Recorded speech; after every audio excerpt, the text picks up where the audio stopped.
Hi, I'm Roger Bindle with instructions on using the 3D motion converter for Cartoon Animator 4.4. Partially for myself because I tend to forget, but for others if they're helpful. First, you're going to need Motion Live 2D plugin for Cartoon Animator, and you'll need a Motion Link plugin for iClone. The first step will be to open iClone and then go to the plugins and open the Cartoon Animator Motion Link. Once you've got that open, add a dummy character, activate the link, and then go back to Cartoon Animator. Well, open it first, I guess. Go to Cartoon Animator and add a character.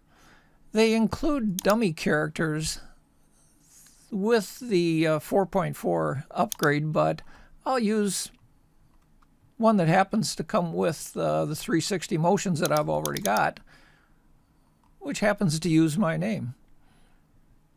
Next step from there will be to open the Motion Live 2D. You can also open it from the plugin screen up here, but I've already got the icon up here. And then the next thing is to make sure you click the iClone motion link under the gear list so things are all connected up. Okay, now we're going to go back again to iClone and set it up for sending to the Cartoon Animator. And something I tend to forget, or something that doesn't happen automatically all the time, is to make sure you click under the body motion link. Now when I go back and I click send to the Character Animator, we'll be all set to be able to rotate the character for your motion. But another thing I like to do is I like to set the flip body. The reason I like to set flip body on all the time is because it will actually flip the character when you go back and forth. If it's not set, the character will become kind of contorted. So I just automatically put it on. And also just to note that this is the camera projection angle, and you'll probably want to set it to match whatever character you put on there.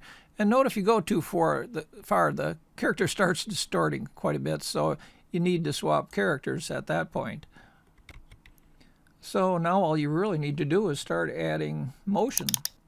I like to start out with the idle position and just a demonstration on walking.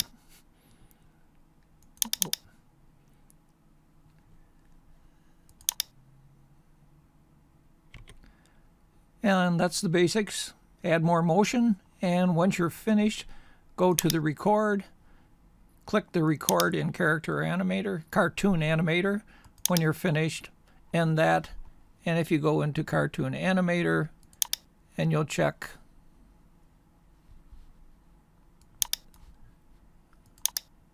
we've got the motion recorded right here, and it's all set to be saved.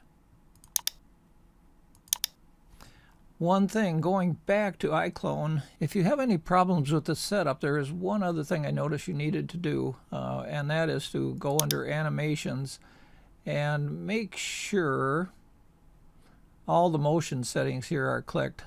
One of mine wasn't checked originally, and I had a little trouble with setting it up. So that was the basics. There are other things that you can do with locking to the hip and with camera tracking and also with the Z setting, but that's for another time in another tutorial.